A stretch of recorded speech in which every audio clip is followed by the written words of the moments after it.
Hello everybody and welcome to Storm Reads, and today I'm going to be wrapping up the first week in August, or basically the first 10 days in August.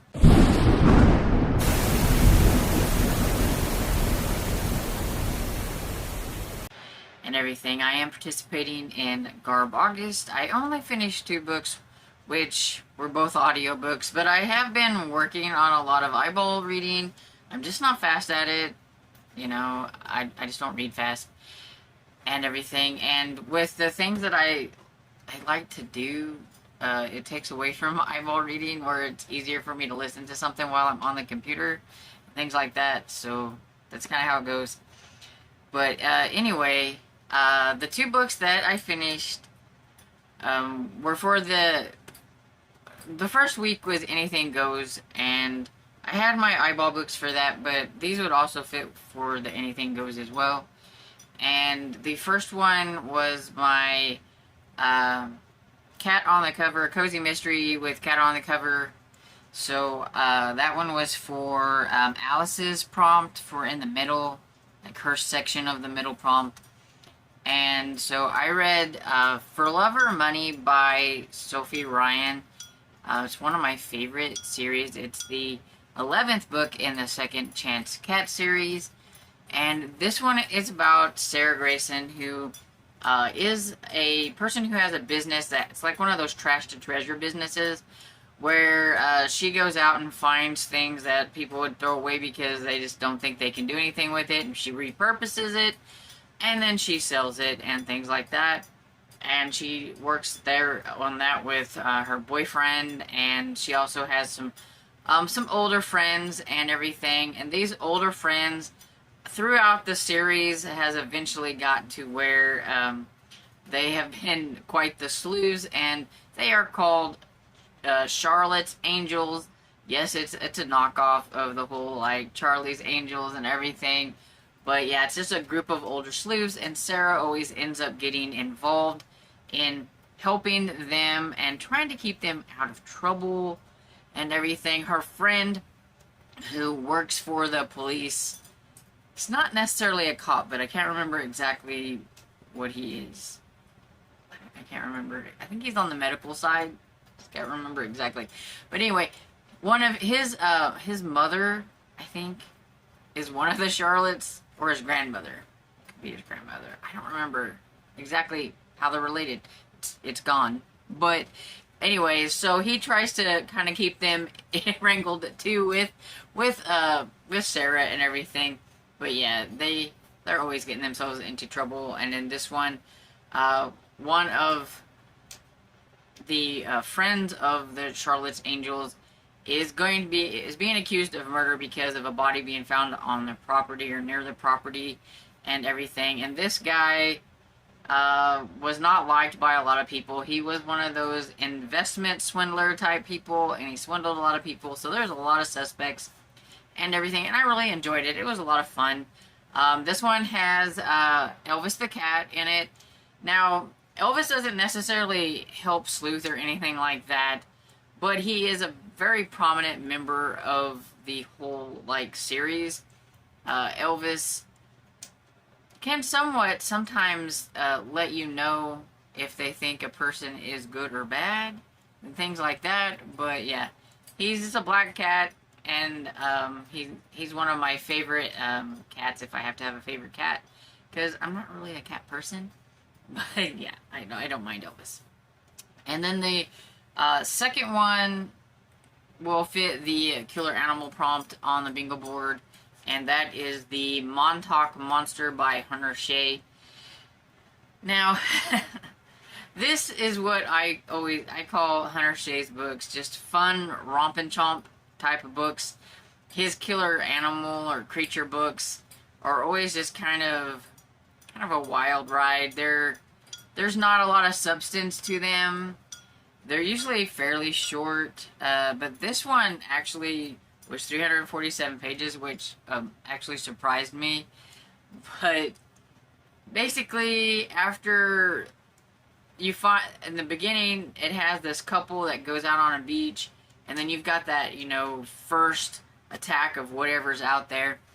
and then people find them. They find like their like bodies kind of torn to pieces, and they're like, you know, what in the world's going on? And then all of a sudden they keep getting these. The police keep getting one right after another of there's some kind of wild animal or a dog is attacking, or I almost got killed by this, and it's just like one right after another. And you eventually find out that there's these creatures, and they like they spread, they breed, they spread. It's going crazy. It's like some kind of government thing, and these things got away. The CDC can't help them. FEMA can't help them. Nobody can help this small little town except for this one cop and a lady who I think is some kind of researcher on some kind of things, but I can't remember exactly. But anyway, yeah, so you got those two. Of course, you know, the two to save the day. But before they can figure out exactly what's going on, a lot of people die. That's the thing in these books by Hunter Shea. It's just like, you don't get attached to a character because they're just going to be chomped on throughout the whole entire thing. And you're just kind of there along for the ride. And I listened to this one, and that's how it was. I was along for the ride. I actually had the graphic audio for this one, which was a little interesting because I've never listened to a killer animal creature type of horror book with sound effects and everything, because the graphic audio has various narrators and everything doing all the, you know, so you have some ladies and some men, so you've got all these different people all the time talking, and it was kind of cool. It kind of reminded me of like, I think they're going for like one of those old radio shows or whatever. And then you've got like this growling sound effects of these monsters and people screaming and all that kind of stuff. And yeah, it was just fun and everything. I don't remember, did I say what I gave for Love or Money, which I gave 4 stars to, and I gave 4 stars to that one because it's a favorite series and I really like cozy mystery. I gave this one 4 stars just for the fun of it. I like Hunter Shea and everything. It's not like a brilliant piece of work, but that's why it's on Garbaugust, because it's fun. And that's what I did. I had fun. So, one of my reading books that I had, eyeball books, that I was reading on for Anything Goes is April Evil by John D. MacDonald. Now, I put this one to the side, and if I would have done it earlier, I might have finished my other book. I only got, let's see. Okay, I got about 50 pages into it, and I was just kind of bored with it, and that's the way it's going to be whenever I'm reading things with my eyes. If one's taking too long or I'm just not feeling it, I'm going to put it to the side. This isn't a DNF, it's just to put to the side for now, kind of a pause for now. I do want to try it again, but I knew I was going to have too many things on my TBR, and so if I wasn't feeling one, I would set it aside. So that's pretty much what I'd done with that one, so that I could concentrate on this one, which is The Case of the Musical Cow by Earl Stanley Gardner. I'm not quite sure how the musical cow comes into play, because there was some cowbells at the beginning, so I don't know. This guy had some cowbells that he had to get rid of, and he like put them overboard on a boat. But this one, whenever I finish it, will definitely be for the drugs on there, because it is about drug smuggling. That much I know. I am, let's see, I'm 115 pages into this. It is 197 pages. So I could probably get this one finished maybe by tomorrow. I would say maybe Monday at the latest. I am slow. But I have been working on it. It's about this poor guy who goes on a vacation to Europe. He meets a girl, he meets some other guys. He, really likes this girl, but there's this other guy, and some things happen, and yeah, he should just left the girl alone. Um, I'm not sure if the girl, I don't trust the girl or the other guy at this moment. I don't trust anything they say. They sound like they want to help him, but I don't know if they do. I mean, somebody made him the fall guy because she's the one that said he could take her car from the port and take it home with, and then she would pick it up later because she had to go, she was going with a friend or whatever. The friend was picking her up or whatever. So it's a little suspicious. On his way home, something happens and he discovers there's drugs in the car. So he decides to hide the drugs because surely this girl can't be involved in any of this stuff. And until he finds out exactly what's happening, he's going to try to hide them, so, and everything. Then he ends up getting picked up by some people that want the drugs. They know that there were drugs in this car when they stole it from his house. Where are the drugs? They should be in it and everything. And he has no clue who these people are. So what in the world has he gotten himself into? He gets away, but then he's wrapped up in all this other stuff. He's got a gun that could have killed somebody, and yeah. We haven't got exactly... There's going to be a trial, and I'm guessing it's going to be a really quick trial because I'm almost done. But I do know that he is going to get caught eventually here and is on trial, which is what Earl Stanley Gardner seems to do a lot of, is have a trial and everything, because he is more known for Perry Mason, which is mostly a trial book. But yeah, this is a standalone by Earl Stanley Gardner, and it's different. And I'm enjoying it so far. I wish there would have been an audiobook for it. I do like the Perry Mason ones on audio, but yeah, it's not too bad. I'm also working on Albert Hitchcock's Coffin Corner, and I've just been reading a little bit on this. I've got some tabs here because I was tabbing where the stories were so that I'd know like how long the stories are. Most of the short stories in here are fairly short, like 5 to 10 pages.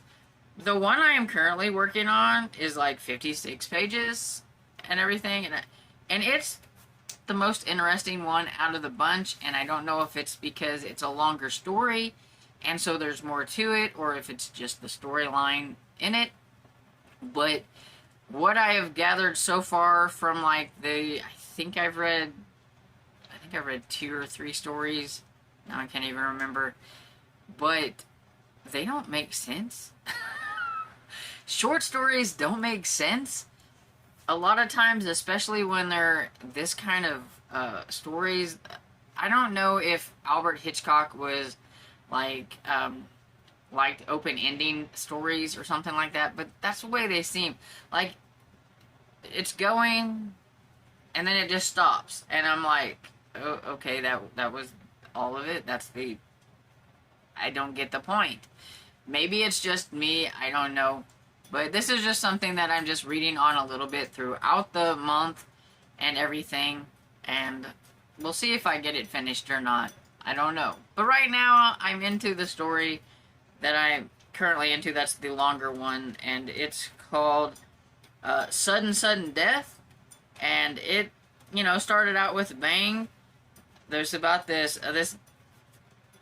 lady calls her husband and says, you need to come home right now, somebody's trying to kill me. By the time he gets home, she is missing, and then later you find out that she has been killed. And so I'm guessing we're going to try to find out what happened or whatever. So I don't know what kind of open ending we're going to get.